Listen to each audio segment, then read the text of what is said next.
மேட்டுப்பாளையம் வனக்கல்லூரிக்குள் நுழைந்த பாகுபலி காட்டு யானையை ஜீப் மூலம் வனத்துறையினர் விரட்ட முயன்றதால் பரபரப்பு காணப்பட்டது.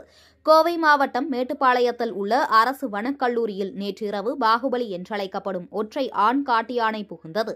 தகவல் கிடைத்து சம்பவ இடத்திற்கு சென்ற வனத்துறையினர் ஜீப் மூலம் அதன் மீது ஹெட்லைட் வெளிச்சம் பாய்ச்சியும் சைரன் ஒலி எழுப்பியும் அதனை விரட்ட முயன்றனர். ஒரு கட்டத்தில் முன்னால் மரம் இருந்த காரணத்தால் பின்பக்கமாக ஜீப்பை நகர்த்தியபோது பாகுபலி யானை மீது வாகனத்தின் பின்புறம் உரசியது. இதனால் கோபமடைந்த யானை வனத்துறை வாகனத்தை அதன் தந்தங்கள் மூலம் தாக்க முயன்றது. சுதாரித்துக் கொண்ட வனத்துறையினர் தொடர்ந்து முயற்சித்து பாகுபலி யானையை வனப்பகுதிக்குள் விரட்டியடித்தனர். இச்சம்பவத்தால் வனத்துறையினருக்கோ யானைக்கோ எவ்வித காயங்களும் ஏற்படவில்லை என்றாலும் அப்பகுதியில் சிறிது நேரம் பரபரப்பான சூழல் ஏற்பட்டது.